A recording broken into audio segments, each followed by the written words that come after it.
Hoy día nos fuimos al laboratorio y decían... Mi computadora no está en mi clase.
Buenas tardes, ¿me escuchan?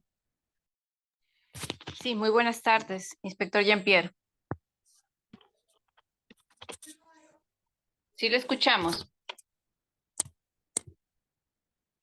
A ver, un minuto, por favor.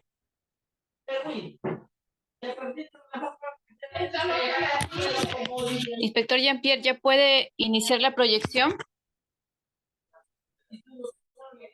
Por favor. Sí, un momento ahorita.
Inspector, ¿ya puede, por favor? Ajá, a ver.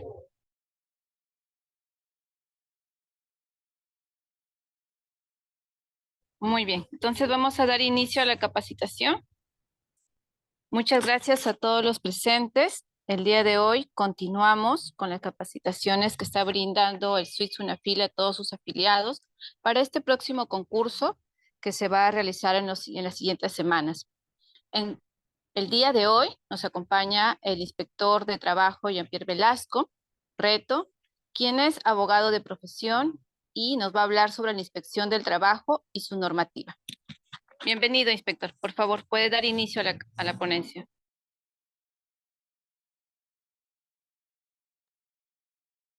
Inspector Jean-Pierre, ¿me Sí, escucha? sí, Sí, lo escucho. escuchamos. Sí, lo escuchamos, inspector. Puede iniciar. Sí. Muy buenas tardes a todos. Muchas gracias por la invitación al SUI, ¿no? En este caso, yo espero mi más sincero agradecimiento al sindicato por brindarme la oportunidad de realizar esta capacitación para sus miembros. Para mí siempre es un honor poder colaborar en el desarrollo profesional de los afiliados, sobre todo en estos momentos que nos estamos preparando muchos para este concurso de ascenso, ¿no? Entonces, voy a empezar. Bueno, me tocó el tema hablar sobre la inspección del trabajo y su normativa, ¿no? Entonces, he creído conveniente saber distinguir entre las normas constitutivas, normas sustantivas y normas reglamentarias que ordenan el sistema de inspección del trabajo, ¿no?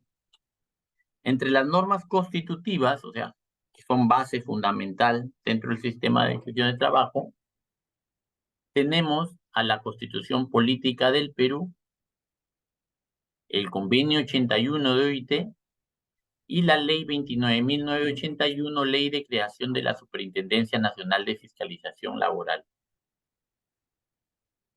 En estos aspectos iremos desglosando más adelante, ¿no?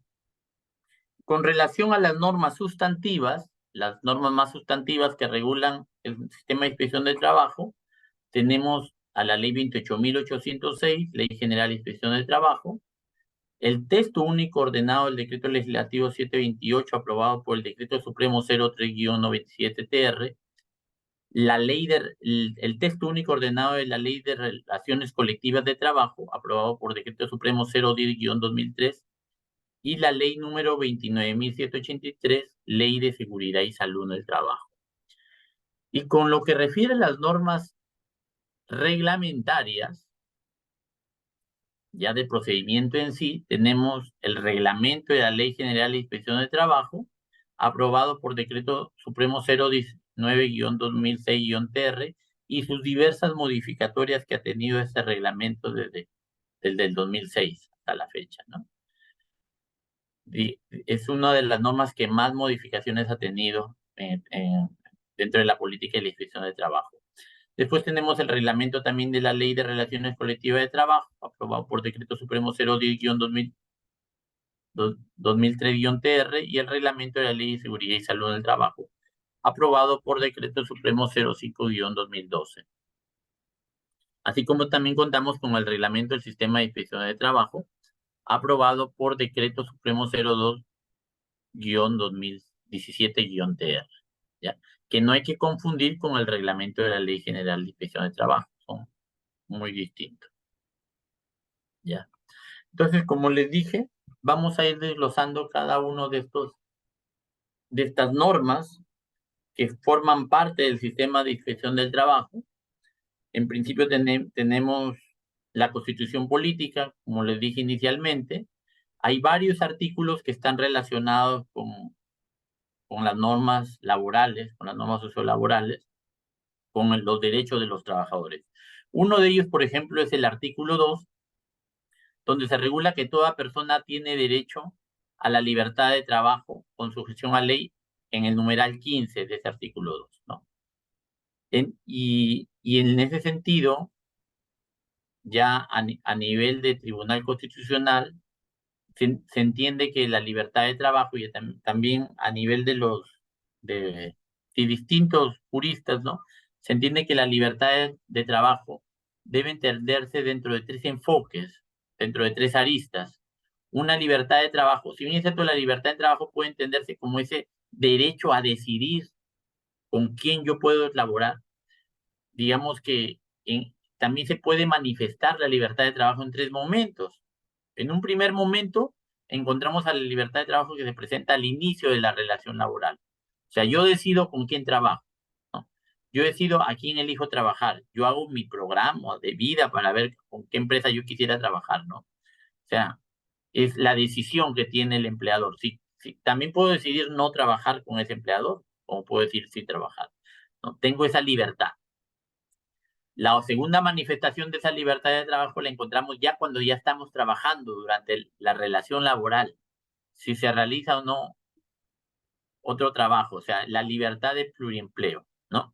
Dentro de esa misma relación laboral, yo también puedo decidir cómo hacer mi trabajo mejor, cómo puedo yo mejorar mi trabajo. Tengo esa libertad de hacerlo, ¿no? Y después, la manifestación de la libertad de trabajo también se da en la extinción del vínculo laboral, o sea, al final, cuando se da fin a una relación de trabajo, ¿no? Yo decido dejar de trabajar y puedo renunciar como no puedo renunciar, ¿no? O sea, tengo esa libertad, ¿no? La libertad para renunciar. Digamos que esas son las tres vertientes que en consenso tienen los juristas y consideran cómo se manifiesta la libertad de trabajo. Les digo esto porque algunas de las preguntas que podrían venir en el examen podrían ser cómo se manifiesta la libertad de trabajo, ¿no? Y, al inicio, durante y al finalizar la jornada de trabajo. Podrían ser que venga en una de las preguntas, ¿no? Otro artículo importante que regula nuestra Constitución Política es que el trabajo es un deber y un derecho, ¿no? Porque el trabajo es base del bienestar social y es un medio de realización de la persona humana, ¿no? En ese sentido, SUNAFIL, como órgano rector en materia de fiscalización laboral, coadyuva a que se cumpla, a que el Estado cumpla, ¿no? Ese deber de dar un bienestar social por medio de fomentar el trabajo, ¿no? De fomentar el empleo, ¿no? Que es lo que se busca, pero no solamente fomentar el empleo que tiene esas facultades del Ministerio de Trabajo, sino también protegerlo. Y una manera de protegerlo es a través de la presencia de SUNAFIL. El artículo 23 también de nuestra Constitución Política regula que lo relacionado al trabajo, ¿no? Que el trabajo se manifiesta en diversas modalidades y que es objeto de atención prioritaria del Estado, ¿no? Si bien es cierto, dijimos al principio que hay un tema de libertad de trabajo, en cierta manera, por el problema del desempleo, que es un problema no solo del Perú, sino también es un problema mundial, digamos, los estados han tenido que organizarse para, de alguna manera, tratar de intervenir de manera mínima y tratar de dar solución al problema de desempleo. Es por eso que nuestra Constitución Política regula que como atención prioritaria se protege especialmente a la madre, por ejemplo, la madre trabajadora, por eso tenemos normas de protección de la madre trabajadora, se protege al menor de edad, ¿no? De tal manera que se permita que él se privilegie que primero él se eduque, estudie antes que trabajar, ¿no? Se privilegia al impedido que trabaja, ¿no? Se refiere al trabajador con alguna discapacidad, ¿no? Que también tiene derecho a trabajar, ¿no? De tal manera que seamos inclusivos con esas personas que tienen alguna discapacidad. El Estado también, nos señala nuestra Constitución, promueve las condiciones para el progreso social y económico, en especial mediante políticas de fomento del empleo productivo y de educación para el trabajo. Y también establece este artículo 23 que ninguna relación laboral puede limitar el ejercicio de los derechos constitucionales, ni desconocer o rebajar la dignidad del trabajador. Es un artículo que normalmente los inspectores de trabajo lo solemos aplicar y lo ponemos como norma vulnerada cuando nosotros evaluamos, calificamos las investigaciones sobre actos de hostilidad. Por ejemplo, en los actos de hostilidad, nosotros también lo relacionamos con que las decisiones del empleador tienen que sujetarse a criterios de razonabilidad, tal como lo establece el artículo 9 del Decreto Supremo 03-97-TR. Pero también lo podemos relacionar con esta parte, este tercer párrafo del artículo 23 de nuestra Constitución Política, que establece que ninguna relación laboral puede limitar el ejercicio de tus derechos constitucionales, ni desconocer o rebajar la dignidad del trabajador, ¿no?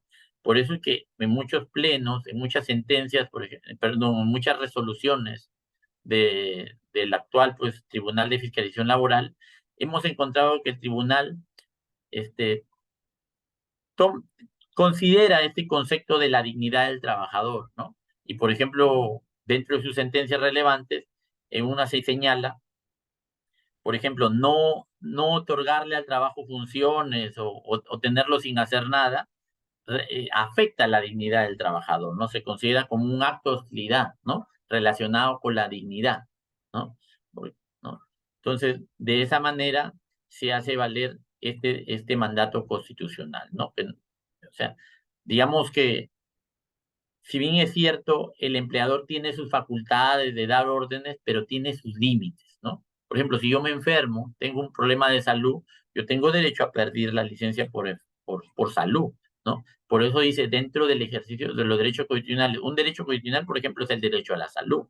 Por ejemplo, un derecho constitucional es el derecho de residencia, ¿no? Entonces, si mi empleador sabe desde el principio que yo, de repente, mi domicilio es de La Libertad, es de Trujillo o es de Lima, ¿no? Y por algún motivo decide cambiarme de lugar de trabajo y de repente me manda a Puno, me manda a Iquitos, me manda a un lugar lejos de mi familia, no solamente está afectando el derecho a la familia, sino también está afectando el derecho de residencia, ¿no? Porque tú sabías del inicio que yo tenía esa residencia acá. Es más, mi DNI te lo señala.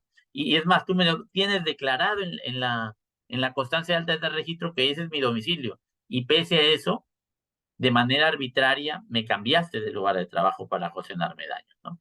Aquí es un claro un caso donde se puede ver cómo se puede afectar ese mandato constitucional, ¿no? Entonces, una fila está para eso, para evitar que los empleadores también incurran en estos actos arbitrarios contra los trabajadores, ¿no? Limitando, siendo la voz también en este caso también de la Constitución, de limitar, que ninguna relación laboral puede limitar el ejercicio de estos derechos constitucionales, ¿no? También el artículo 23 refiere que nadie está obligado a prestar trabajo sin retribución o sin su libre consentimiento, ¿no? Obviamente, ¿no? Por eso nosotros tenemos un protocolo del trabajo forzoso del año 2023, actualmente derogó al que estaba vigente el 2016, ¿no? Y también habla sobre este tema del trabajo forzoso.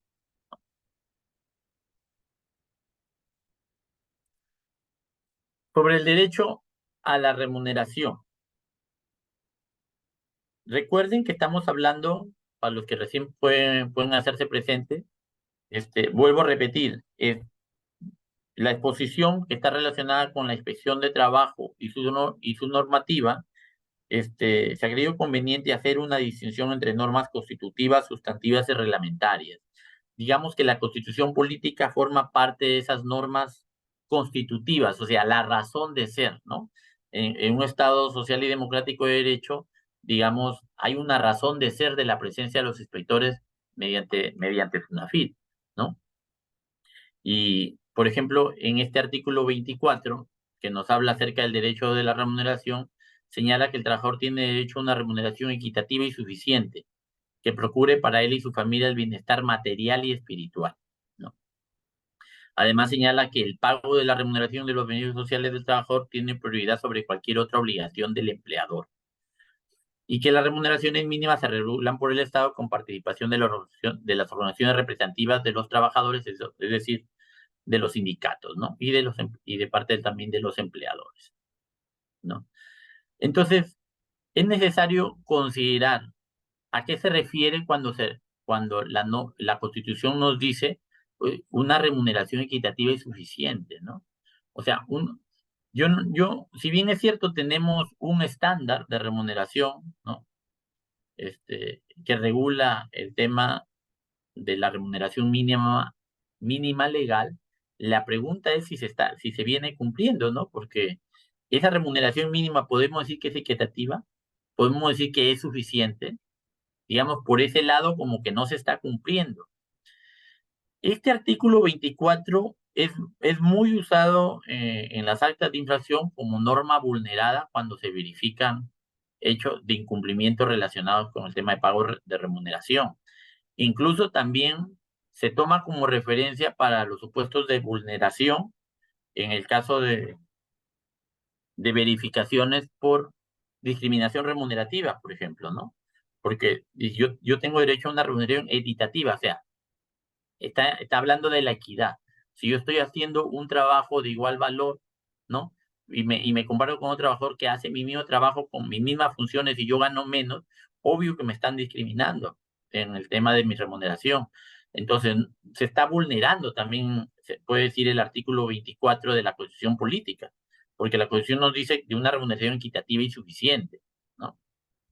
Entonces,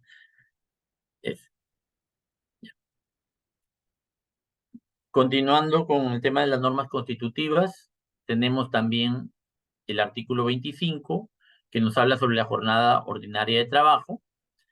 Ya la misma Constitución nos dice que la jornada ordinaria de trabajo es de 8 horas diarias y 48 horas semanales como máximo, y que los trabajadores tienen derecho al descanso semanal y anual remunerados. Su disfrute y compensación se regulan por ley o por convenio. Lógicamente, hay una ley sobre descanso semanal, ¿no? Obligatorio y descanso anual, ¿no? Tenemos, por ejemplo, el decreto legislativo 713, que regula el descanso anual, ¿no? Las vacaciones, ¿no? Por eso hablan del descanso semanal y anual remunerados, ¿no? Entonces, también el Tribunal de Fiscalización Laboral ha hecho eco de este principio, ¿no? En algunas legislaciones, digamos, el tema de la jornada de horario de trabajo está regulada en leyes, pero en la mayoría de estados latinoamericanos sí aparece regulada en la Constitución. Por ejemplo, en el caso del Estado peruano sí aparece como un mandato constitucional, ¿no? Entonces, también este artículo 25 lo vamos a encontrar también como una norma vulnerada cuando hacemos verificaciones relacionadas con trabajos en sobretiempo o con la vulneración de la jornada ordinaria de trabajo, ¿no? Digamos, también se vulnera este artículo 25, ¿no? Si bien la ley también nos habla de esta jornada ordinaria de trabajo de 8 horas diarias y 48 horas diarias, ¿no? Que es una ley digamos, ya que ejecuta lo que dice la misma Constitución política, ¿no? La misma Constitución política también nos habla en su artículo 26 sobre los principios de la relación laboral. Nos habla de la igualdad de oportunidades sin discriminación, del carácter irrenunciable de los derechos reconocidos por la Constitución y la ley, y de la interpretación favorable del trabajador en caso de duda insalvable sobre el sentido de una norma. Cuando nosotros hablamos de igualdad de oportunidades sin discriminación, es cuando todos, todos, todo trabajador tiene la libertad de acceder a un empleo sin que lo discriminen, que lo seleccionen en todo caso por sus capacidades, por sus actitudes, ¿no? Por su experiencia, ¿no? Pero que no haya un supuesto de discriminación, ¿no? Porque la idea es que tenga la misma oportunidad de acceder a un determinado empleo. Incluso cuando hace un momento también hablé del tema sobre la discriminación remunerativa, el mandato de no ser discriminado en materia de remuneración también tiene su origen en este principio de igualdad de oportunidades sin discriminación, ¿no?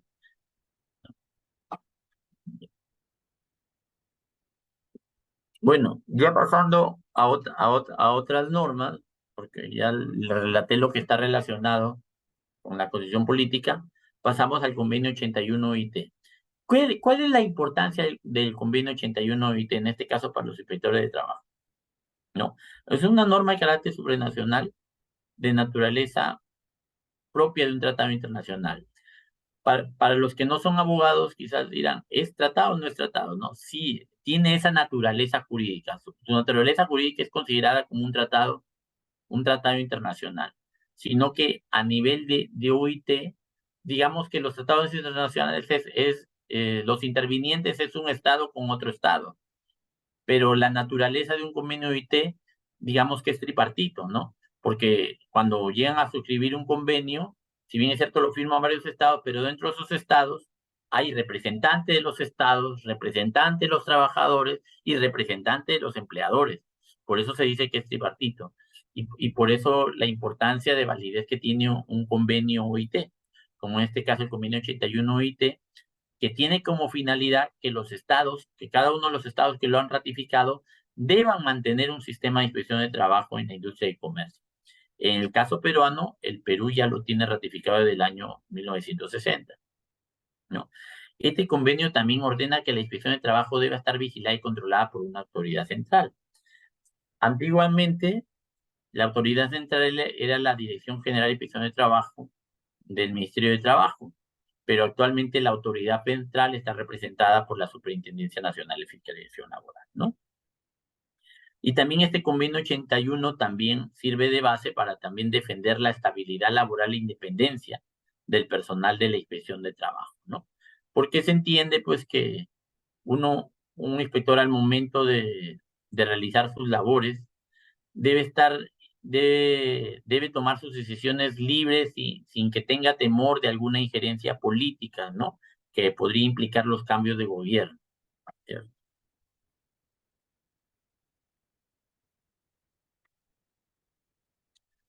Dentro de estas leyes constitutivas, también nos encontramos con la ley 29.981, ley que crea la Superintendencia Nacional de Fiscalización Laboral, ¿ya? En esta ley se define a la SUNAFIL como un organismo técnico especializado adscrito al Ministerio de Trabajo y Promoción del Empleo. Es importante manejar estos conceptos porque podría ser que, que venga una pregunta en los exámenes de evaluación de los inspectores, ¿no? Y por ahí quieran engañar con los conceptos, porque de repente la pregunta puede decir, según la ley 29.981, ¿no? SUNAFIL es un organismo autónomo, independiente, tal, tal, tal. Y en otra pregunta, en otra respuesta te dice, no, es un organismo técnico especializado escrito en el Ministerio de Trabajo. Entonces, hay que tener claros los conceptos tal y como los maneja la ley, ¿no? En este caso, estoy hablando de la ley 29.981, ¿no? En esta ley también a la SUNAFIL se le considera que es responsable de promover, supervisar y fiscalizar el cumplimiento del ordenamiento jurídico, sociolaboral y de seguridad y salud en el trabajo, así como de brindar asesoría técnica, realizar investigaciones y proponer la emisión de normas para dichas materias, ¿no? En cierta manera, cuando nosotros hacemos labores también de orientación, no solo de fiscalización, también estamos haciendo acciones de promoción, ¿no? Promover, porque estamos promoviendo el cumplimiento de las normas sociolaborales, ¿no? Digamos, a través de estas asesorías técnicas, a través de estas acciones también de orientación que también tenemos los inspectores, no solo de fiscalización. En la ley, en esta ley 29.981, también que es la ley de creación de la SUNAFIL, establece una organización, ¿no? La organización SUNAFIL está organizada en una alta dirección, la alta dirección está comprendida por el Consejo Directivo y la Superintendencia. Tenemos un tribunal de fiscalización laboral, tenemos los órganos de línea, los órganos de apoyo y los órganos desconcentrados, como las intendencias regionales, ¿no? De SUNAFIL.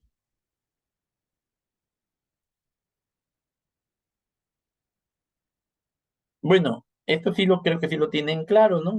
Dentro de los inspectores y lo que dice la misma ley 28.806, tanto el inspector auxiliar como el inspector de trabajo, como los supervisores, inspectores, somos servidores públicos, ¿no?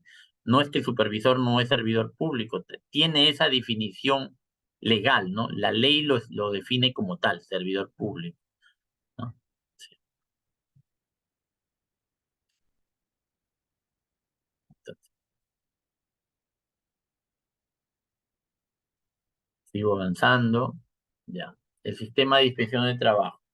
Ya esto ya es propio, ya no hablamos ahora de las normas constitutivas, ahora hablamos de las normas propiamente de la inspección de trabajo, que son las normas sustantivas, ¿no? En este caso, la ley 28.806, la Ley General de Inspección de Trabajo, establece cómo se desarrolla este proceso inspectivo en tres etapas, ¿no? Primero está la fase de las asociaciones inspectivas de investigación, la fase instructora y después la fase del procedimiento administrativo sancionador. Y en cuanto al ámbito de competencia de los inspectores de la inspección de trabajo, es para las personas naturales o jurídicas, sean privadas, públicas o privadas, siempre y cuando estén sujetos al régimen laboral de la actividad privada, ¿no? Significa que no podemos hacer actuaciones respecto del régimen laboral de la actividad pública, por ejemplo, los que están dentro del régimen del decreto legislativo 276. Nosotros no tenemos competencia, ¿no? O el contrato administrativo de servicios tampoco tenemos competencia. Solamente están enfocadas nuestras competencias a trabajadores que están sujetos al régimen de la actividad privada. Aunque tengo entendido que también está en proyecto de ley, hay un proyecto de ley creo que está en trámite, no sé si lo aprobarán o no, pero tengo entendido que en ese proyecto de ley también quieren que esta competencia, también en esta competencia los inspectores también se incluyan a los del régimen laboral de la actividad pública, ¿no?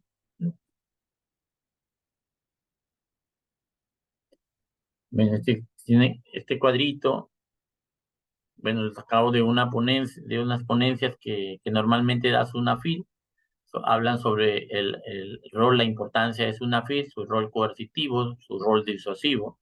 Digamos, el rol coercitivo está relacionado con el rol reactivo, ¿no? Un poco que somos reactivos, vamos a la fiscalización de frente, y el rol disuasivo son acciones de prevención que están destinadas para prevenir, ¿no? Que no se cometan los incumplimientos laborales, ¿no? Sino que más bien los empleadores y los trabajadores estén, digamos, concientizados de sus derechos laborales, los trabajadores, y que los empleadores también estén concientizados del cumplimiento fiel de las normas sociolaborales y de seguridad y salud en el trabajo.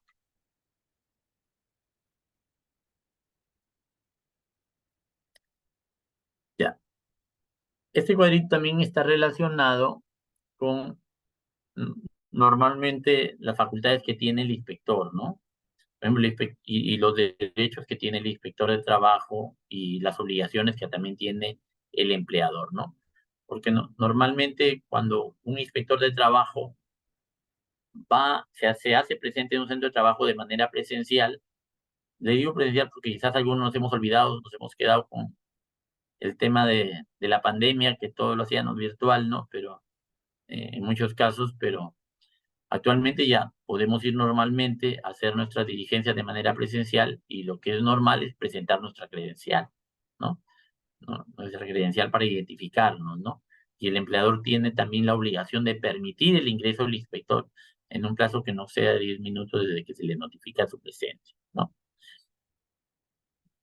Lógicamente, la ley nos dice un tiempo de 10 minutos, pero eso ya va a depender del caso concreto de la discrecionalidad que el inspector puede tener al momento, ¿no? Porque, por ejemplo, ya pasaron 12 minutos y recién me dejaron ingresar, ¿no? Ya que seas tan legalista que por los 10 minutos, por 2 minutos más que pasaron. O sea, hay que también tener criterio de razonabilidad también, ¿no? Porque podría haber estado justificado que no hayas podido ingresar, ¿no? En ese tiempo. Lógicamente, al momento de ingresar también tenemos que exhibir la orden de inspección debidamente autorizada, ¿no? Incluso la podríamos exhibir incluso de manera digital ahora, ¿no? El uso de la tecnología de la información lo podemos llevar en el celular institucional, lo podemos visualizar también en la laptop, que algunos suelen llevar a la diligencia de actuación inspectiva, ¿no? Y pues igual el empleador también tiene que acreditar su identidad, ¿no? Y no solamente está obligado a acreditar su identidad, sino está obligado también a acreditar la identidad de los que se encuentran en el centro de trabajo. En cuanto a los requisitos que debe tener una orden de inspección, eso tiene que contar pues con los datos de identificación de la orden, o sea, el nombre del empleador, ¿no? El domicilio del empleador, ¿no? El RUC del empleador, ¿no? El plazo para la actuación, ¿no? Si es de 30 días hábiles o si es de 4, 8 días de repente, porque es una verificación de despido, le suelen poner 4 días, o es una orden de paralización, le pueden poner un día de plazo, ¿no? En caso de una paralización. O si es un caso de accidente de trabajo seguido de muerte, le suelen poner un plazo de 10 días hábiles, ¿no? La finalidad de la inspección, bueno, está relacionado con el objeto materia de inspección que se describe en la misma orden, ¿no? Si te programaron despidos, si te programaron verificación de remuneraciones, si te programaron verificación de actos de hostilidad.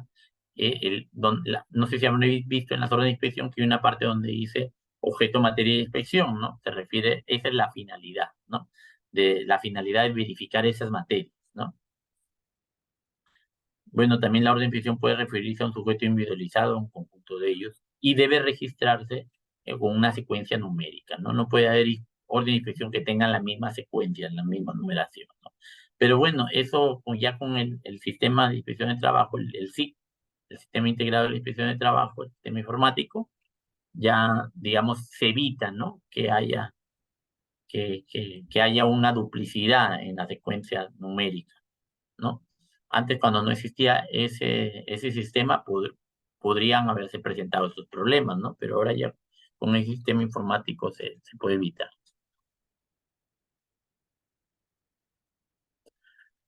Dentro de la inspección de trabajo, he considerado pertinente también refrescarnos un poco la memoria acerca de lo que significan los principios de la inspección de trabajo, ¿no?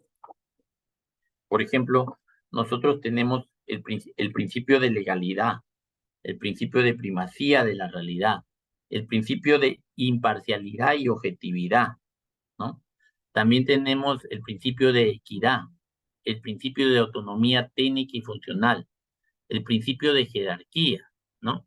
El principio de eficacia, el principio de unidad de función y actuación, el principio de confidencialidad, el principio de lealtad, ¿no? Ahí se me están escapando algunos principios, por ejemplo, hay un principio también nuevo, que es el principio de permanencia. Bueno, por la rapidez, las disculpas del caso, pero también hay que considerarlo, ¿no? Hay principios nuevos también que se han incorporado en las normas de la inspección de trabajo, ¿no? Entonces vamos a ir principio por principio, ¿no? Porque en el caso del principio de legalidad, significa que nosotros, no solamente los inspectores, sino todo el equipo que trabaja, todos los servidores que integran el sistema de la inspección de trabajo, están obligados. O sea, no solamente es que el inspector está obligado a cumplir estos principios, no, está todo el sistema de la inspección de trabajo está obligado a cumplir estos principios ordenadores. Digamos que los principios son como límites a las facultades que, que tiene, que tiene la inspección de trabajo. Digamos que te llevan por un mejor camino para enfocar mejor las verificaciones de incumplimiento, ¿no? El principio de legalidad implica que tú tienes que someterte a la constitución política del Estado, a las leyes, reglamentos y demás normas vigentes, ¿no? O sea, uno está sometido al cumplimiento de la Constitución, ¿no? Uno está sometido a las leyes, a los reglamentos, ¿no? Por ejemplo, el hecho de que algún inspector vaya comisionado en la camioneta institucional y por el apuro de llegar al centro de trabajo, no le daría el derecho, por ejemplo, al chofer que nos lleva a ir a vulnerar las normas de tránsito, ir a toda velocidad, ¿no? Superar los límites de exceso de velocidad y por tratar de llevarnos más rápido al centro del trabajo, ¿no? Estaría vulnerando un tema del principio de legalidad porque ya hay unas normas especiales, ¿cierto? ¿No? Por poner un ejemplo, ¿no?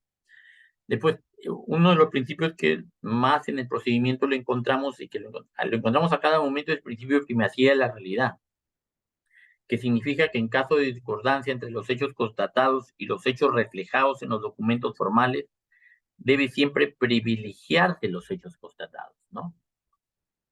Y normalmente siempre nos han dado el ejemplo de que del primacía de la realidad, ¿no? Relacionado al contrato de locación de servicios, que en la realidad es un trabajador, ¿no? Es un ejemplo que siempre lo han tomado para el tema de aplicar la primacía de la realidad. Pero no debemos limitarlo a esos ejemplos. El principio de primacía de la realidad lo encontramos cada vez que nosotros hacemos una visita presencial, ¿no? Por ejemplo, cuando uno fiscaliza la materia de discriminación remunerativa, tú le puedes pedir al empleador que te justifique, que te motive por qué motivo ha hecho esa diferencia en la remuneración de los trabajadores. Y el empleador seguro te contestará por la casilla electrónica, ¿sabe qué, señor inspector? Al señor se le paga más porque él es asesor legal y la otra hace otras labores que son labores distintas, ¿no? Pero si uno hace la visita, a ver, ¿será verdad lo que me está diciendo en el documento el empleador? Uno hace la visita y se encuentra con otra realidad. En la realidad de los hechos, encuentra que ambos profesionales que son abogados hacen la misma función, hacen exactamente labores similares y en el mismo horario de trabajo y en la misma oficina. Entonces aquí es un caso donde el principio de primacía de la realidad te dice, ah, no, aquí sí, en la realidad de los hechos yo he podido verificar que sí hacen la misma labor. ¿Por qué el empleador me ha querido sorprender contestándome el requerimiento de información por casilla que hacen labores distintas, cuando en realidad no lo hacen? Es un caso, ¿no? Como se presenta el principio de primacía de la realidad. En los documentos pueden decir una cosa, pero uno debe privilegiar lo que uno ha verificado en la realidad, ¿ya? Por poner un ejemplo. Otro principio importante es el principio de imparcialidad y objetividad, ¿no? Quiere decir que los servidores que integran el sistema de inspección de trabajo deben actuar con una conducta donde no medien ningún tipo de interés directo o indirecto, personal o de terceros, que pueda perjudicar a cualquiera de las partes involucradas en el conflicto o actividad inspectora, ¿no? O sea, debe haber, es una de las razones por las cuales quizás muchos a veces nos abstenemos, ¿no? De hacer ciertas inspecciones para salvaguardar este principio, ¿no? De imparcialidad y objetividad, porque no podría ser que de repente de algún familiar cercano, ¿no? De mi esposa o de mi hijo o de mi tío, de una empresa de ellos, yo esté haciendo una orden de inspección, ¿no? Por ejemplo, en este caso, para salvaguardar, ¿no? La imparcialidad y objetividad y demostrar que en realidad el inspector no tiene interés en beneficiar a sus familiares, pues uno se abstiene, ¿no? Se abstiene, ¿no? Y presenta su informe de abstención por esta razón, ¿no? Basado en lo que establece también el texto único ordenado y la ley de procedimiento administrativo general. ¿Ya? Después tenemos el principio de equidad. ¿Qué significa el principio de equidad? Estos conceptos, me están escuchando, pero estos conceptos hay que tenerlos claros, porque siempre en todos los exámenes, al menos para los que hemos postulado, siempre en todos los exámenes, siempre vamos a encontrar alguna pregunta que está relacionada con los principios de la inspección de trabajo, ¿no? Entonces, no hay que confundirlos, ¿no? No hay que confundirlos, hay que tener claros los conceptos. Por ejemplo, el principio de equidad se refiere al deber de dar igual tratamiento a las partes sin conceder a ninguna de ellas ningún privilegio, aplicando las normas establecidas con equidad, ¿no? Claro, ¿no? Si yo voy a una diligencia, equidad, yo le tomo la manifestación del trabajador por equidad, también tengo que tomar la manifestación del empleador. Yo no podría decirle al empleador, no, a ti no te tomo tu manifestación, solamente tomo la manifestación del trabajador. No, porque estarías vulnerando este principio de igualdad de trato. No es que tú vas, está bien que uno trata de enfocar a veces la diligencia, ver si hay incumplimientos laborales y para salvaguardar el derecho del trabajador, pero dentro de las actuaciones se tiene que notar que hay una igualdad en el trato, ¿no? ¿No? Que tú no lo estás privilegiando a una de las partes, ni al empleador ni al trabajador, ¿no? Sino que tú estás actuando con una conducta de equidad, de igualdad de trato, ¿no? No le estás dando preferencia. De tal manera que si tú tomas la manifestación del trabajador, también tendrías que tomar la manifestación del empleador. Si tú tomas en cuenta la manifestación del abogado del trabajador, también tendrías que anotar también lo que quiere decir el abogado del empleador, por ejemplo, ¿no? Igualdad de trato. Y eso tiene que notarse al momento que uno realiza las actuaciones de investigación. Después tenemos el principio de autonomía técnica y funcional. ¿Qué significa el principio de autonomía técnica y funcional? No significa que tú haces lo que se te da la gana, no. No está relacionado con eso. Sino que significa que los servidores con funciones inspectivas, en el ejercicio de sus competencias, garantizan su independencia frente a cualquier influencia exterior indebida, ¿no? ¿No? Estamos haciendo una inspección y de pronto que quiera venir a querer influir un congresista o que quiera venir a influir una autoridad política en lo que tú vas a resolver, ¿no? Eso, por ejemplo, estaría vulnerando tu autonomía técnica y funcional. Eso no lo podemos permitir, ¿no? Nosotros tenemos que tomar decisiones libre y ser independiente de estas influencias, ¿no?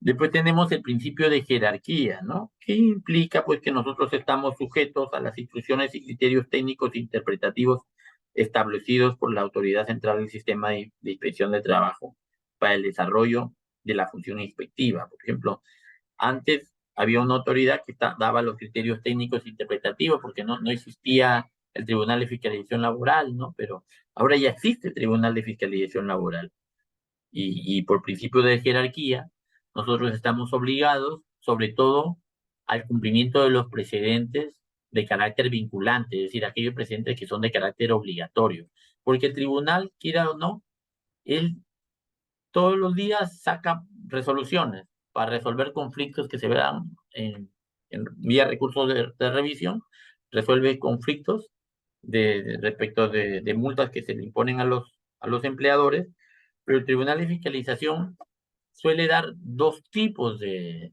precedentes. Uno que son precedentes que resuelven un caso en particular, pero que no constituyen un precedente de observancia obligatoria y que nos pueden servir a nosotros para considerarlos, como para no considerarlos, ¿no?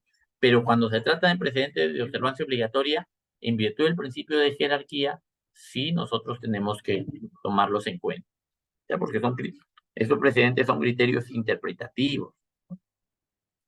Entonces, tenemos el principio de eficacia también. El principio de eficacia significa que todos los que intervienen en este sistema de la inspección de trabajo, incluidos los inspectores, debemos actuar con sujeción a los principios de concesión única e integral del sistema de inspección de trabajo, especialización funcional, trabajo programado y en equipo. ¿Ya? Después tenemos el principio de unidad de función y actuación, que significa que igual los inspectores de trabajo, en la totalidad de las acciones que tenemos comisionadas, tenemos que actuar, ¿no? Debemos actuar no obstante su posible especialización funcional.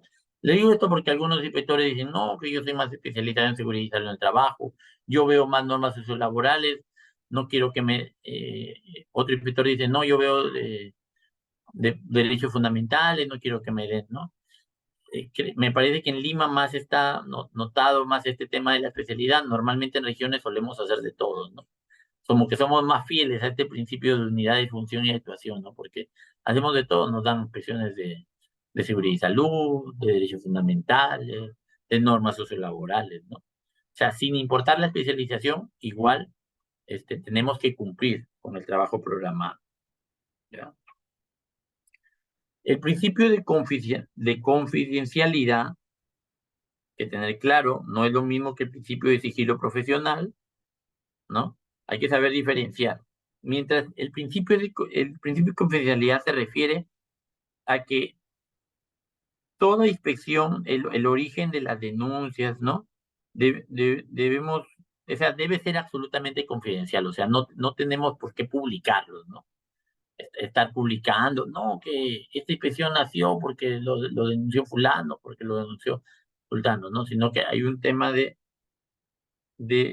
confidencialidad. Sobre todo este principio se nota más cuando hay trabajadores que hacen notar o dejan manifestado al momento que interponen su denuncia que haya una reserva de su identidad, ¿no? Porque justamente para evitar un tema de represalia que podría tener el empleador frente a una inspección que ellos hayan solicitado, ¿no? Después tenemos el principio de lealtad. Significa que yo pues tengo que ser leal a la Constitución, a la ley, los reglamentos, las resoluciones, a las políticas sociolaborales del Estado, ¿no? No se habla lealtad pues que con alguien que hace malas cosas, ¿no? Sino con la Constitución, fiel al mandato de las leyes. La ley me dice que tú tienes que pagar la remuneración, la ley me dice que tú no tienes que discriminar al trabajador, la ley me dice que tus decisiones no pueden vulnerar criterios de razonabilidad, ¿no? Frente a las decisiones que tomas tú, el empleador, frente a su trabajador. Entonces, hay un tema de lealtad. Y la lealtad a la Constitución, las leyes también, se nota cuando uno, por ejemplo, hace un acta de infracción, ¿no? Porque en el acta de infracción tú tienes que tomar nota, tomar en consideración cuáles son esas normas vulneradas, de repente la Constitución, las leyes, ¿no? ¿Qué leyes se han vulnerado con respecto al incumplimiento laboral que se haya verificado, ¿no? Después tenemos el principio de probidad, que está relacionado al respeto de las ¿no? Al respeto que debe haber de las disposiciones relacionadas a la función inspectiva, ¿no? O sea, no solamente el inspector, no vuelvo a repetir, sino todo un equipo del sistema de inspección de trabajo debe respetar todas las disposiciones normativas que regulan la función inspectora y ajustarse estrictamente a los hechos constatados durante las actividades de inspección, ¿no? A veces es mal tomado, a veces es mal utilizado, podría ser, porque probo, muchos lo relacionan con el tema de honestidad, ¿no?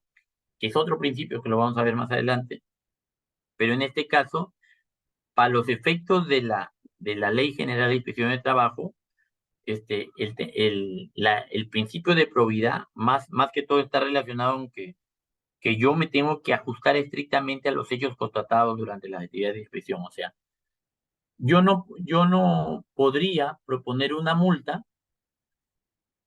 que no está relacionada con los hechos constatados, ¿no? O como inspector yo no podría inventar un hecho que yo no he constatado, ¿no? Yo no podría decir que he constatado que que no se han cumplido el pago de las obligaciones laborales. Por ejemplo, lanzo esto, ¿no? O sea, yo puedo decir que se han incumplido unas obligaciones laborales si el empleador no ha revisado la casilla electrónica. O sea, si el empleador no ha revisado, yo no estoy constatando que haya habido un incumplimiento laboral. En todo caso, podría constatar que hay un incumplimiento a la labor inspectiva de parte del empleador de revisar su casilla electrónica para contestar el requerimiento de información, ¿no? Máximo lo podré multar por eso, pero si yo no puedo decir que he constatado un incumplimiento que está relacionado con la materia objeto de inspección, por ejemplo, ¿no? El principio de sigilo profesional, que está relacionado con el deber de abstenerse de divulgar la información a la cual nosotros tenemos conocimiento cuando realizamos actuaciones inspectivas. Nosotros realizamos acciones inspectivas, por ejemplo, y nos enteramos de cuál es el manual de organización y funciones de una empresa, el cual es de carácter privado, o nos enteramos de cuál es la remuneración de fulano, de todos los trabajadores, pero yo no puedo pasar esa información a terceros, ¿no? Estoy prohibido. Eso forma parte de la asociación de investigación y nada más, pero yo no, hay un tema de sigilo profesional. Yo no tengo por qué divulgar esa información. ¿Ya?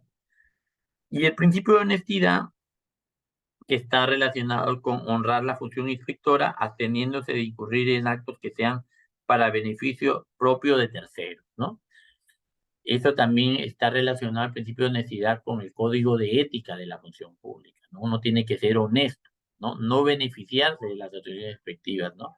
Yo no puedo, de repente hay un trabajador, yo quiero que me hagan la diligencia rápida, doctor, le doy para su movilidad. No, yo no puedo aceptar esto, porque eso estaría vulnerando el principio de honestidad, ¿no? No solamente el principio de honestidad, también estaría vulnerando el código de ética de la función pública, ¿no? Yo en mis actuaciones como inspector o como supervisor, yo tengo, yo tengo que actuar en todo momento de manera honesta con mis actos, ¿no? Sin beneficiar, ¿no? Después, el principio de celeridad significa que para las diligencias inspectivas debe tratarse que en la posibilidad las diligencias inspectivas sean dinámicas, ¿no? Evitando trámites o dilaciones innecesarias que puedan dificultar su desarrollo, ¿no? Esto sí, pues tenemos que tratarlo de hacer lo más rápido posible, porque a veces eh, los incumplimientos, nosotros no podemos tener actuaciones inspectivas de años pasados, por ejemplo, ¿no? Y ahorita estamos en, en el año 2024, estamos en abril, y no es posible, pues, que todavía tengamos, pues, actuaciones de investigación del 2022 o del 2023, ¿no? O sea, esto, si lo estamos haciendo, estaríamos vulnerando el principio de celeridad, ¿no? De desarrollo de empresa.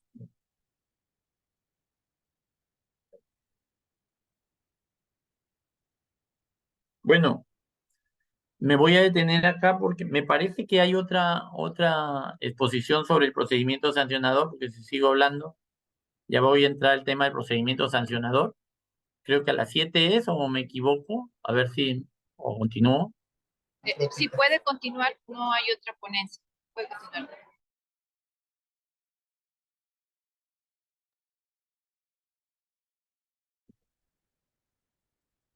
Continúo entonces. Bueno, continuando con el tema que es sobre la normativa de la inspección de trabajo, la normativa de este sistema de inspección de trabajo. En este caso estoy desglosando la ley y el reglamento. La ley entendida como una norma sustantiva, la ley 28.806, y la norma reglamentaria, que es el reglamento de la Ley General de Inspección de Trabajo y sus diferentes modificatorias, ¿no? Entonces, estas facultades de los inspectores ya creo que es de todo conocidas, que podemos entrar libremente en cualquier hora del día o de la noche y sin previo aviso en todo centro de trabajo, establecimiento y lugar sujeto a inspección y a permanecer en él, ¿no? Pero si el domicilio del centro de trabajo coincide con el domicilio de la persona física empleadora, o sea, con el domicilio de residencia, que normalmente suele suceder eh, en el caso, por ejemplo, de fiscalizaciones de beneficios sociales de trabajadoras del hogar, ¿no? Por ejemplo, el domicilio del empleador coincide con el domicilio de residencia del mismo empleador. Entonces, en estos casos sí es, como inspector se debe obtener el consentimiento expreso, ¿no? Del empleador para poder ingresar al centro de trabajo, ¿no? Y en todo caso, contar con una autorización judicial. Al realizar la visita, el inspector también debe comunicar su presencia al sujeto inspeccionado o su representante, así como al trabajador o al representante de los trabajadores o de la organización sindical. Pero también podríamos obviar no comunicarlo, ¿no? También porque a veces nos podrían obstaculizar, perjudicar la eficacia de las actuaciones de investigación. De repente llegamos y primero, de repente no están en planilla, primero rapidito y los empadronamos a todos los trabajadores.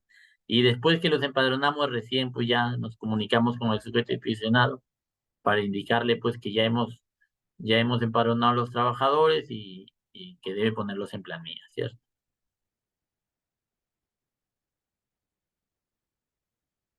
Ya, ¿qué sucede pues si no se permite el ingreso al inspector de trabajo al centro de trabajo? ¿Qué sucede? A ver, no sé si hay alguno de los presentes que puede participar. ¿Alguno de los inspectores presentes, por favor, puede participar? A ver, con esta pregunta, ¿qué pasa si no se permite el ingreso al inspector de trabajo al centro de trabajo? ¿Hay incumplimiento porque en el momento no se permite el ingreso del inspector? ¿Qué tiene que pasar? Por lo menos tendría que pasar más de 10 minutos, ¿no? Más de 10 minutos, ¿no? Si pasa más de 10 minutos y al inspector no le dejan ingresar, ¿qué dice la norma? Además de la multa por la obstrucción a la labor inspectiva. ¿Qué dice la norma? La norma dice que se presume que los hechos denunciados, ¿no? Son verdaderos, ¿no? ¿Dice o no dice la norma? ¿Han revisado? Ya se presume, ¿no? Se presume que ya, eso está regulado en el Decreto Supremo 02-2007-TR, ¿ya? Es otra norma también reglamentaria, si se puede decir, que es una norma complementaria al reglamento de la Ley General de Inspección de Trabajo. Entonces, podría venir una pregunta, ¿dónde está regulado eso de esperar los 10 minutos? No está regulado ni en la ley ni en el reglamento de la Ley General de Inspección de Trabajo. Está regulado en una norma complementaria, que es el Decreto Supremo 02-2007-TR. En el artículo 2 señala que los empleadores deben permitir el ingreso al centro de trabajo en un tiempo que no exceda de 10 minutos desde que los servidores del sistema de inspección del trabajo notifican su presencia para efectuar una actuación inspectiva. Si vencido este plazo, sin que se produzca el ingreso de los servidores de la inspección de trabajo y tratándose de una inspección originada por denuncia, se presumirán como verdaderos los hechos denunciados, ¿no?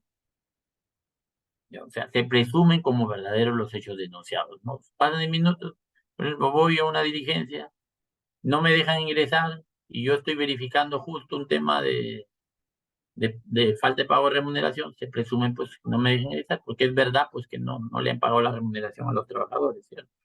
A los trabajadores denunciantes, pero se presume, ¿cierto? Otra de las facultades de los inspectores de trabajo es que también nosotros al momento de hacer las diligencias podemos solicitar la compañía de los trabajadores, de representantes, de peritos, técnicos, ¿no? Que sí lo consideramos siempre y cuando lo consideremos necesario, ¿no? Para el mejor desarrollo de la función inspectiva. También se puede realizar cualquier examen o prueba que se considere necesaria para comprobar el cumplimiento de las disposiciones legales, ¿ya? Se puede requerir también información, ¿no? Porque cuando la norma dice, ¿a qué se refiere cuando dice cualquier diligencia, examen o prueba, ¿no? Significa pues que podemos requerir cualquier información para verificar el cumplimiento de las obligaciones laborales, ¿no? En el momento, no necesariamente a través de un requerimiento de información, puede ser en la misma visita también, ¿no? En la misma visita se puede entrevistar a solas al trabajador, ¿no? Para evitar represalias del empleador. siendo tales declaraciones confidenciales. O de repente no quiere que sean confidenciales, sino simplemente quiere ser entrevistado a solas, ¿no? También se puede exigir la presencia del empleador o su representante y de los trabajadores. Bueno, llegamos a una empresa y el empleador no está, están los trabajadores solitos, ¿no? El trabajador le puede decir, ¿sabe qué? Hazle presente a tu empleador que yo estoy acá, que se haga presente, ¿no?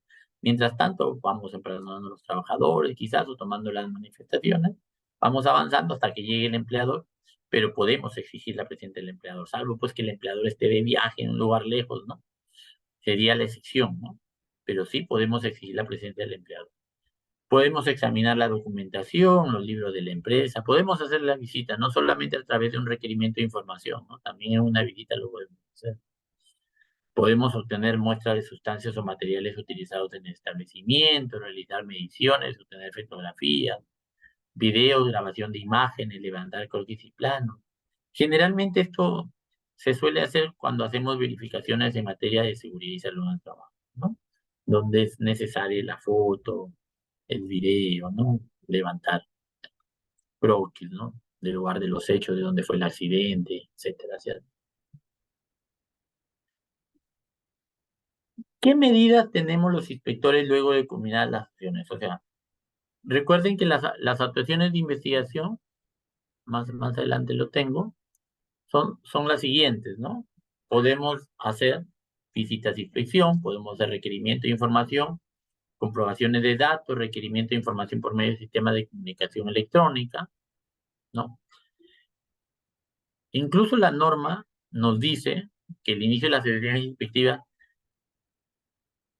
se pueden hacer de manera presencial o virtual, o a través del uso de las tecnologías de la información y comunicaciones.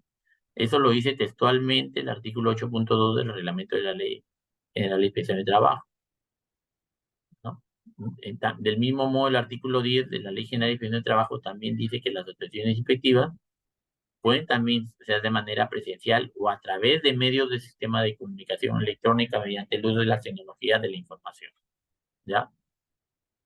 Entonces, pero después de hacer todas esas actuaciones de visita, requerimiento, comprobación, requerimiento de información, la idea es que el inspector haga un trabajo, un análisis de todas estas actuaciones y verifique, pues, si es que tiene que dar una recomendación, una advertencia, o si más bien a verificar un incumplimiento laboral que implique que yo tenga que notificar una medida de requerimiento para o instar al empleador a que adopte las medidas, a que adopte la subsanación, ¿no? Del cumplimiento de las normas sociolaborales o de seguridad y salud en el trabajo, ¿no? Otra de las medidas también que se pueden tomar, no solo al finalizar, sino también durante las actuaciones inspectivas, es la paralización de trabajos en caso de riesgo grave inminente, ¿no? Cuando estamos viendo situaciones de seguridad y salud en el trabajo que constituyen un riesgo grave inminente, ¿no? En esos casos, el inspector también tiene la facultad de paralizar los trabajos, ¿no?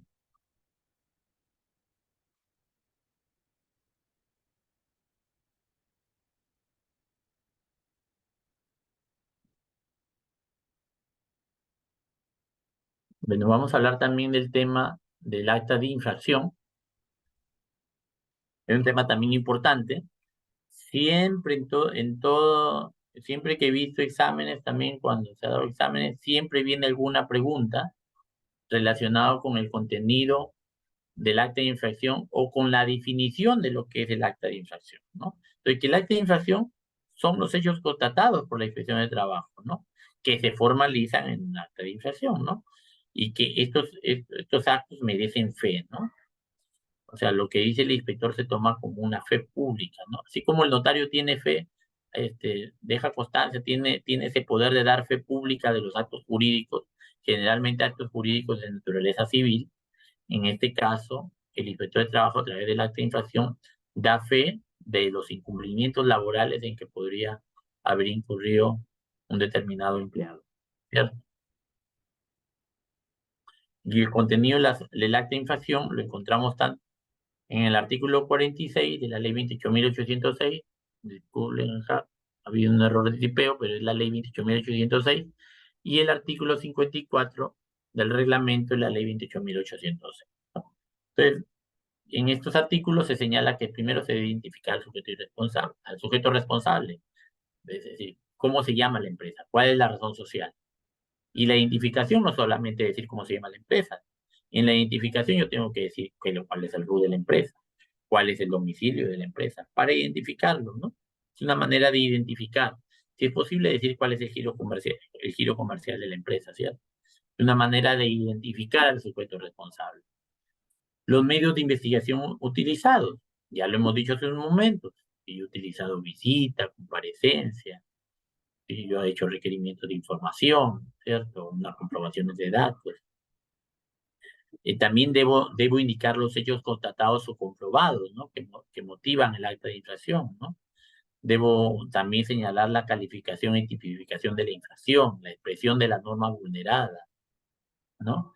Entonces, aquí sí hay un problema, ¿no? Porque normalmente a veces se confunde, sobre todo que no son abogados, a veces hay como que se confunde la expresión de la norma vulnerada con la tipificación de la infracción imputada, ¿no? Es muy diferente, ¿no? La tipificación de la infracción lo encontramos en el reglamento. En el reglamento se establece cuáles son aquellos incumplimientos, cuáles son las infracciones, ¿no? ¿No? Entonces, el reglamento establece las infracciones de normas sociolaborales, las infracciones en materia de seguridad y salud en el trabajo, pero las infracciones en materia de la labor inspectiva, pero dentro de esta distinción también te habla de infracciones leves, infracciones graves, infracciones muy graves, ¿no? Entonces, esa es la tipificación de la infracción, está regulada en el reglamento. En la Ley General de Inspección de Trabajo, en la Ley 28.806, también está tipificada la infracción, pero digamos que es una redacción bastante genérica, no es una redacción muy específica del detalle de la infracción. Digamos que más detallado siempre lo encontramos en el reglamento, ¿no? La tipificación de la inspección de trabajo. Y la norma vulnerada, sí es en realidad pues la norma pues que yo, ¿qué norma del ordenamiento no se está cumpliendo cuando yo incurro en un determinado incumplimiento sociolaboral? Por ejemplo, cuando yo, la empresa no ha pagado las remuneraciones, ya le debe como 3 meses a los trabajadores y dice que está en quiebra, que no les está cumpliendo, ¿no? En este caso, ¿cuál es la norma vulnerada? Ya, bueno, más temprano, cuando estuve hablando de la Constitución Política, hablamos del artículo 24 de la Constitución Política, que todos tenemos derecho a una remuneración equitativa y suficiente, y esa es la norma vulnerada. ¿Y cuál es la infracción? Eso lo encontramos en el artículo 24.4 del reglamento de la Ley General de Inspección de Trabajo. Ahí encontramos la infracción que se considera no pagar la remuneración, se considera infracción grave, ¿no? En materia de relaciones laborales. También, bueno, también la graduación de la infracción, y la propuesta de sanción también. ¿Cuál es la propuesta de sanción finalmente que estamos proponiendo? Tiene que tener el acta de infracción. Por criterio de razonabilidad, también se entiende pues que dentro de los hechos constatados por un criterio de razonabilidad, yo tengo también que describir pues cuáles son los trabajadores afectados, ¿cierto? ¿No? Forma parte de los hechos constatados. De quién pues yo estoy encontrando el incumplimiento, a quién se le está afectando, ¿no? ¿A qué trabajador? Digamos. Bueno, también tiene que tener el acta de infracción, la identificación del inspector, ¿no? La fecha del acta, los datos correspondientes para su notificación, ¿no?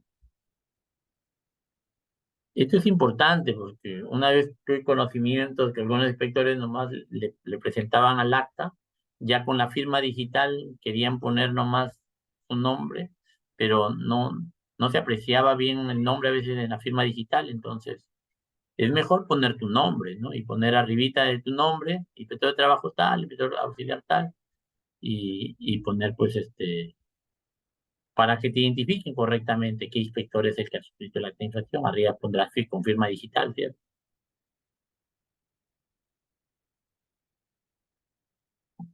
Bueno, este ya del procedimiento sancionador, creo que esa es otra ponencia. Ya. Eso sería todo relacionado al tema. de la Inspección de Trabajo y su normativa. Agradezco nuevamente al sindicato por la invitación.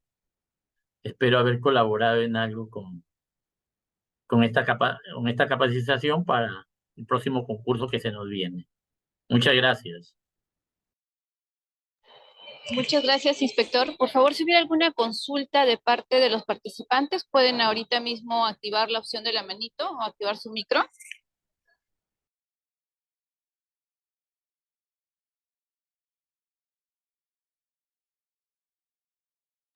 Bueno, creo que no hay consultas respecto al tema. Agradecemos nuevamente al inspector de trabajo, Jean-Pierre Velasco, y a todos los que nos han acompañado el día de hoy.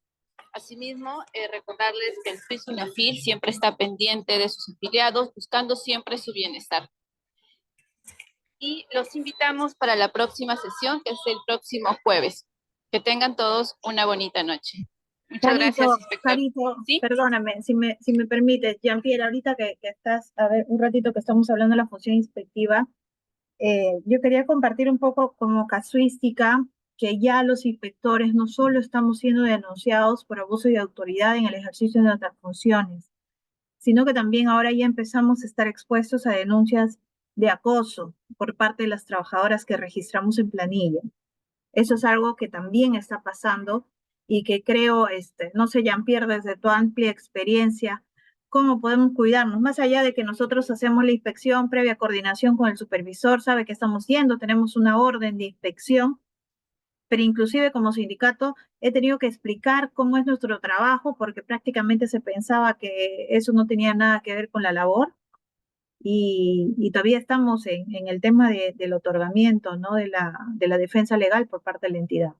Sabemos que lo vamos a lograr porque es parte de nuestra función, pero también quería ver tu mirada, a ver también, porque creo que es importante prevenir a los inspectores. Te escucho, Jean-Pierre. Y gracias por la exposición.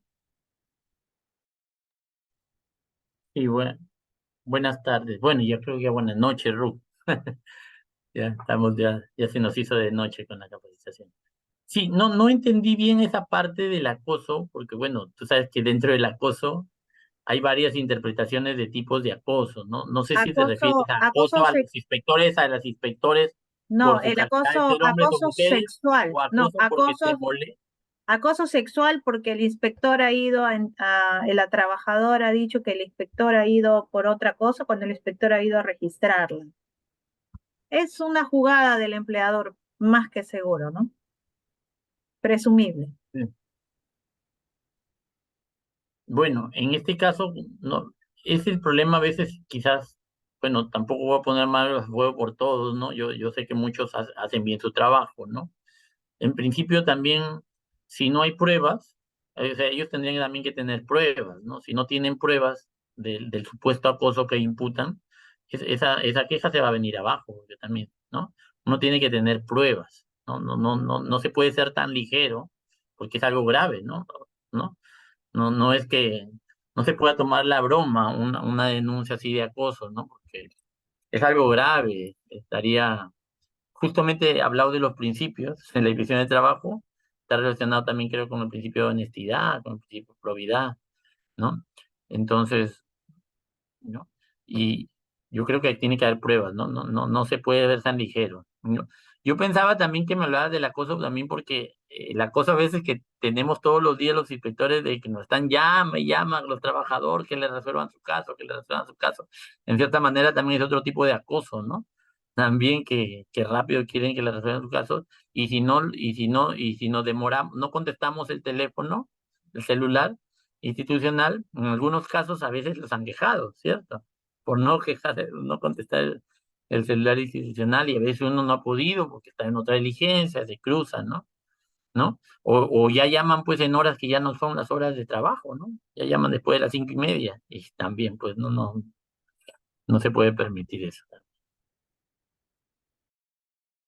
Ok, sí, Jean-Pierre. O sea, mi pregunta era, quizás ahora los inspectores por un tema de prevención tendríamos que empezar a grabar desde el inicio, ¿no? Todo lo que estamos haciendo, porque estamos sujetos a todo, ¿no? Más allá de las pruebas, para los inspectores que no son abogados, por ejemplo, porque tenemos contadores, economistas, ingenieros de todo tipo, y cuando no saben cómo es un proceso de frente, ver que la fiscalía ha admitido una denuncia penal por acoso, obviamente es un impacto también, es un riesgo psicosocial bastante grande, es un impacto a la salud emocional del inspector, ¿no? Eso nada más quería yo comentar y gracias nuevamente. Sí, hay casos también, te comento, Ru, hay casos también de repente, también uno no tiene que seguir el juego también, ¿no? Porque también como que los mismos trabajadores o el mismo empleador o empleadora se prestan, ¿no? Y uno tiene que mantener la seriedad en ese caso, ¿no? Y no seguirles el juego, ¿no? No seguirles Bueno, el juego y hacer las diligencias, ¿no? Como normalmente se puede hacer. A veces podría darse que alguien da esa imagen y no se da cuenta de repente la trabajadora que ah, el inspector no le ha dicho nada al empleador que lo estaba acosando, pero todo lo que ha hablado más bien ha salido a favor de la trabajadora, ¿no? Y al final se ha beneficiado la trabajadora con los hechos que se han verificado, ¿no? Y bueno, el inspector simplemente no le siguió el juego al empleador, ¿no? Aguantó simplemente por sacar la verdad de los hechos. Nada más. Ah, sí. buenas noches, buenas noches. Con respecto al tema, no sé si pueda hacerle una pregunta al expositor. Sí, Juan Andrés, dime. Bueno, primeramente saludarlo a un profesional tan correcto y tan desprendido en ayudar a los demás como es este Jean-Pierre. Mira, yo tengo ahí, no sé de repente tú qué opinas, cierta reticencia con respecto a eso de grabar todo, filmar todo, tomar foto de todo, que bueno, un poco jocosamente, los ingenieros, ¿no? Tienen más esa vocación por registrarlo todo y no les falta razón en parte. Pero me parece que también podría ser un arma de doble filo, porque si nosotros como inspectores nos obligamos a absolutamente todo, registrarlo en audio, video, pasar los links de lo que se sube al Drive, las fotografías del caso, etcétera, etcétera, va a estar documentado el expediente como tiene que estarlo, porque es lo correcto, con las nuevas normas de la Ley del Procedimiento Administrativo General y nuestra propia directiva de inspección. Pero también es un peligro, porque recordemos que existe un principio, los actos del inspector merecen fe. Y cuando nosotros mismos llamamos policía, llamamos constatación, llamamos testigos, tomamos fotos y videos, si en algún momento, bueno, se va a hacer costumbre que todo, absolutamente todo tenga que estar registrado. Desde mi perspectiva, eso debilita enormemente esta facultad, este axioma, este principio de que los actos del inspector merecen fe. Porque el día que yo no lleve al policía para constatar, entonces van a decir, no hay obstrucción, porque solo no trajiste al policía. Mal, no has demostrado. Si yo no tomo un video minucioso donde no se puede porque no trajiste el video. Entonces, ¿dónde queda el principio de que los actos del inspector merecen fe? Yo creo que habría que manejar con mucho cuidado, cautela y sobre todo sujetos mucho al principio de razonabilidad respecto a este tema, ¿no? No debemos permitir que sea costumbre aquello que va en contra de nuestras propias facultades. Imagínese usted que al notario público se le diga, no, pero tiene usted que acompañar la fotografía o el video donde el que está firmando, está suscribiendo la escritura pública, está firmando. Pero está la firma y está la huella. No, pero eso no basta. Tiene que estar la foto. Y sí, efectivamente podría pasar si todos los notarios, por regla general, empiezan a poner un video o una foto de cuando la persona está firmando, pues se va a hacer costumbre. Y no sería de extrañar que mañana pasara en una norma o en una nueva directiva que regule la función inspectiva, digan, para que se pueda demostrar, tendrá el inspector que necesariamente, con el video, la fotografía o bueno, lo que corresponda, ¿no? Policía, qué sé yo. No sé qué piensas del tema. Te diré, Juan Andrés, bueno, ante todo, mucha salud, Juan Andrés. Este, Mira, justo has tomado el caso de los temas de los notarios. Bueno, yo tengo un caso particular que el notario cuando compré mi terreno de mi casita, la única que tengo, nos grabó al vendedor del terreno, nos grabó. ¿Pero por qué nos graba? O sea, si él está dando fe, ¿no? No, porque por si acaso, por si acaso. Siempre a veces se protegen los notarios de esa manera. Algunos notarios creo que se están protegiendo de esa manera y graban el momento en que las partes firman, a pesar que él da fe, ¿no? Pero en el momento que firman, solamente esa parte, en el momento que firman el acto jurídico, no. Bueno, yo te doy la razón en ese tema de que tienes razón, los inspectores merecemos fe de las verificaciones, damos fe de los incumplimientos laborales, de las actuaciones que realizamos, damos fe, que en realidad no necesitaríamos tener video. Pero no en todos los casos, creo que ya nosotros creo que tenemos que aplicar un criterio de razonabilidad. En ciertas diligencias sí, en otras diligencias no es necesario, ¿no? Cuando vemos que las papas queman, que están un sindicato ¿no? Que es revoltoso, ¿no? Se sabe por antecedentes que siempre van a hacer denuncias, mejor es a lo seguro, grabo por si acaso, ¿no?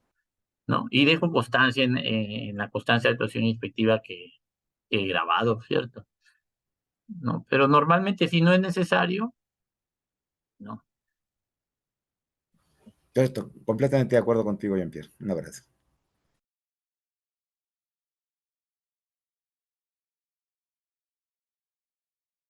Muchas gracias. Por favor, si no hubiera otra consulta. Bueno, solo a modo de comentario, ¿no? En relación a la FEI inspectiva, es un tema que debería fortalecerse no solamente en nuestro trabajo, sino también a nivel de protección por parte del empleador, puesto que lo que nosotros constatamos tiene fe inspectiva salvo prueba en contrario, ¿no? Y al menos he visto recientemente que están haciendo supervisiones y haciendo observaciones cuando no tienen un sustento debido, están tratando de atribuir algún tipo de responsabilidad a los inspectores, y en realidad, si ellos han verificado y han constatado el cumplimiento de una normativa sociolaboral o SCT, debería darse la fe inspectiva, ¿no? Y no eh, señalar lo contrario, puesto que esto sí aplica prueba en contrario siempre y cuando tenga un documento o medio probatorio que acredite que el inspector no ha verificado lo que está señalando. Solo a modo de comentario y felicitaciones al expositor. Perdón, la intervención de Rudy me hace también a propósito el otro tema, no solo el tema externo, para frente a las apelaciones o impugnaciones o descargos de los empleadores, o a veces también de los sindicatos, que sea de la parte trabajadora, sino que un poquito ya de cara al tema de el rol del supervisor inspector, ¿no? Hay supervisores inspectores que efectivamente privilegian digamos, el trabajo en equipo y el acompañamiento que el propio supervisor inspector le da al inspector de trabajo, porque esa es su labor. Pero hay supervisores inspectores formalistas que dicen, sin que el empleador se queje, sin que haya apelación, sin que haya nada, no, pero tuvieron que firmar, debieron poner la huella digital, no tengo constancia de que tú pones, bueno, hice la llamada telefónica, pero no, yo no sé qué has hecho la llamada. Debes pasar una captura de la imagen del celular, qué sé yo. Hay supervisores inspectores que son demasiado formalistas y que en vez de acompañar, ayudar y facilitar la labor del inspector, por su exceso de formalismo, más bien perjudican y vienen a constituirse en un estorbo, una dificultad para los inspectores de trabajo y los inspectores auxiliares en su labor.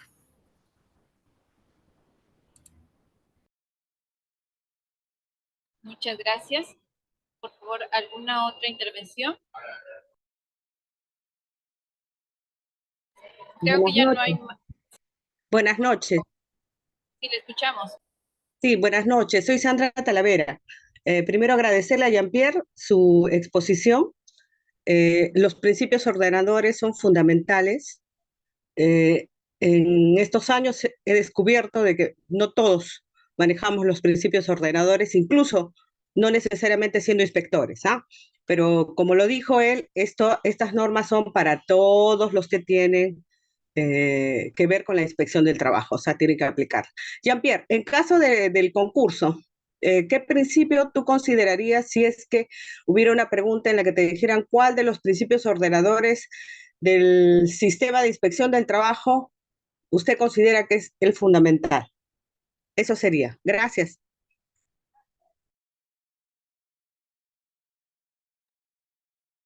Bueno, el principio que engloba a todos Me parece que es el principio de legalidad, en realidad. Por algo está en primer orden, ¿no? El principio de legalidad, tú estás obligado al cumplimiento de la Constitución, de las leyes y los reglamentos. Y los principios también están regulados en las mismas leyes y los reglamentos. Creo que el de la legalidad los engloba a todos, ¿no? O sea, es legal ser honesto, es legal que guardes la honestidad, es legal que cumplas el principio de jerarquía, ¿no? Yo creo que es legal que tú actúes en la búsqueda de la verdad a través del principio de primacía de la realidad. O sea, yo creo que el más importante es el principio de legalidad, ¿no? Y en la medida que nosotros cumplamos las normas, las leyes, yo creo que siempre no vamos a tener ningún problema al momento que realizamos nuestras actuaciones inspectivas. Gracias, Jean-Pierre. Mi pregunta estaba dirigida también por una razón, ¿no? Nosotros vemos directivas y lineamientos que en algunos casos a veces van más allá del principio de legalidad. Entonces, nosotros somos siempre responsables de que justamente este principio de legalidad, que es el primero que siempre aparece y que nunca lo han cambiado porque han ido aumentando algunos principios ordenadores y por ahí también han desaparecido algunos, que ya no recuerdo ahorita, pero siempre el de legalidad es el que rige, ¿no? Entonces, lo que siempre se tiene que hacer es aplicar lo que dice justamente este principio, que es el que nos rige para todos. Entonces, hay directivas o lineamientos que a veces consideramos que transgreden ese principio, entonces hay que aplicarlo según la jerarquía de las normas. Gracias, Jean-Pierre, gracias. Muchas gracias a todos. Muchas gracias a ti, Sandra. Por favor, no quiero ser cargoso, no, justo a raíz de lo que decía Sandrita, a ver, supongamos en una pregunta para el ascenso a supervisores o a inspectores de trabajo, nos preguntan si la directiva número tal, dispone que se debe hacer tal cosa, y la ley de inspección no lo precisa, o la ley y el reglamento de inspección no lo precisa exactamente, o bueno, podría haber cierta discordancia entre la ley y la directiva específica. ¿Usted qué haría? ¿Aplica la directiva específica o aplica la ley? Entonces uno dice, si digo que aplico la ley, me van a decir, Aplico la ley, amigo. o sea que ustedes obedecen las directivas, La por más que directiva están de dadas. despido, amigo. Juan Andrés, la directiva de despido, por ejemplo. Exacto, exactamente, ¿no? Ajá, por eso era la pregunta. Sí, Gracias, Juan, gracias. sí, Muchas quería gracias. explicar. Esta directiva de despido, por ejemplo, te dice que lo hagas en el mismo día, ¿no?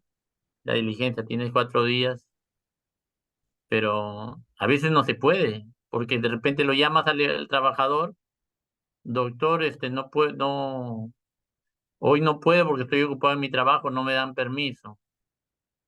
Lógico que ahora, bueno, hablo de la directiva anterior porque la directiva actual como que ya se ha modernizado, ¿no? Te dice que puedes hacer la diligencia sin la presencia del trabajador, incluso de manera virtual con el trabajador y normal, ¿no? También puedes hacer virtual la diligencia de despidos, ¿no? Pero con la anterior directiva que teníamos era un poco más rígida, ¿no? Para poder hacer la diligencia de verificación de despido. Y tú siempre tratabas de hacerlas pues en el día pues que te la daban, ¿cierto?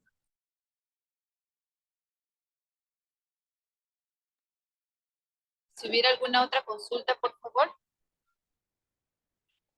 Sí, creo entonces que ya damos por culminada la capacitación, agradeciendo nuevamente a todos los participantes que han consultado, porque todos los que estamos acá vamos aprendiendo justamente del debate que se realiza, ¿no? Y eso fortalece aún más nuestro conocimiento. Agradecemos nuevamente al inspector Jean-Pierre Velasco y a CIS UNAFIL por estar siempre presente buscando el beneficio justamente de sus afiliados. Que tengan una bonita noche. Hasta a la próxima semana nos volvemos a encontrar.